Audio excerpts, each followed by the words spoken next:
Ini adalah klip yang paling menyedihkan yang pernah saya lihat. Keduanya tertusuk pipa logam dan sekarat, menghitung waktu menunggu ajal. Dokter di rumah sakit juga merasa kaget dengan kejadian di depannya. Mereka belum pernah melihat pasien seperti itu. Setiap orang yang melihat memiliki ekspresi serius di wajahnya. Tapi pasiennya sangat tenang dan ceria. Dia juga bercanda dengan dokter untuk menghidupkan suasana. Pada kasus ini, siapa yang punya permen untuk mengharumkan pernapasan? Setelah itu mereka tertawa singkat.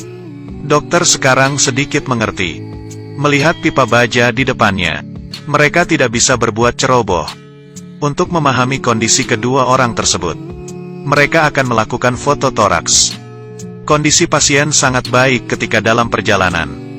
Kedua orang ini tidak saling mengenal. Kecelakaan ini membuat mereka bersama, seperti teman yang sudah lama mengenal. Berbicara satu sama lain. Dokter masih mencemaskan kondisi mereka. Melihat berapa dalam pipa itu menusuk mereka. Perjalanan sangat mulus. Orang-orang ke pinggir saat mereka lewat. Hasil ronsen keluar. Tetapi hasilnya tidak begitu menyenangkan. Pipa di tubuh pria itu menembus aorta.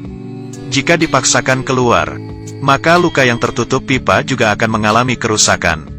Dan pendarahan akan membunuh mereka. Tetapi seorang dokter memiliki ide.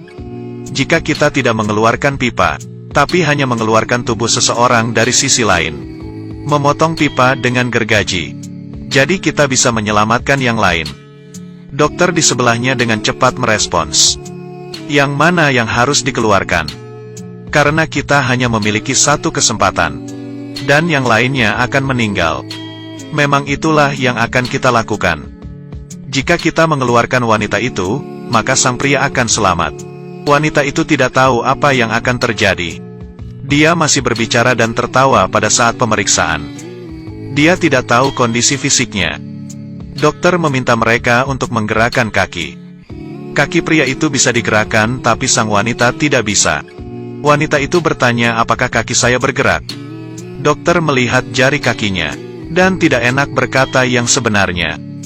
Dia hanya bisa menjawab dengan senyum. Mereka mati rasa satu sama lain. Mereka yakin bisa melewati kesulitan ini. Melihat senyuman di wajahnya, dokter merasa iba, dan meninggalkan mereka. Setelah melihat hasil pemeriksaan, mereka akhirnya memutuskan untuk melepaskan wanita itu. Karena meskipun mereka mencoba yang terbaik, cedera wanita itu bukan sesuatu yang bisa diselamatkan oleh para dokter ini. Setelah selesai dengan perencanaan, para dokter datang ke ruangan mereka.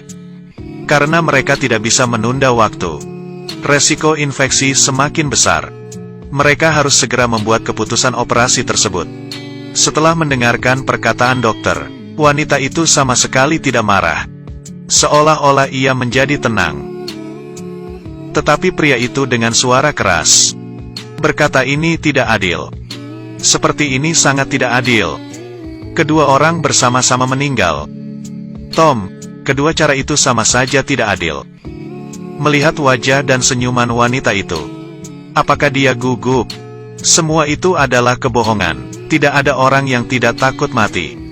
Namun saat dihadapkan pada pilihan ini, dia tidak berdaya. Melihat wajah dokter, wanita itu hanya punya satu pertanyaan. Apakah pacar saya sudah tiba? Belum. Penerbangannya ditunda. Baguslah, Tuhan membantu saya. Dia tidak mau bertemu dengan pacarnya.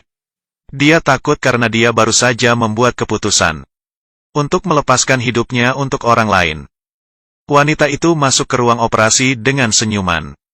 Sebelum operasi, pria itu ingin meminta maaf pada sang wanita. Wanita itu menenangkannya dengan air mata yang mengalir. Akhirnya dibawa obat anestesi. Wanita itu tertidur. Dokter di samping tidak tega mengatakan, mengapa saya pikir seperti saya akan membunuh wanita ini? Hati mereka merasa iba. Siapa yang tahan melihat kejadian ini?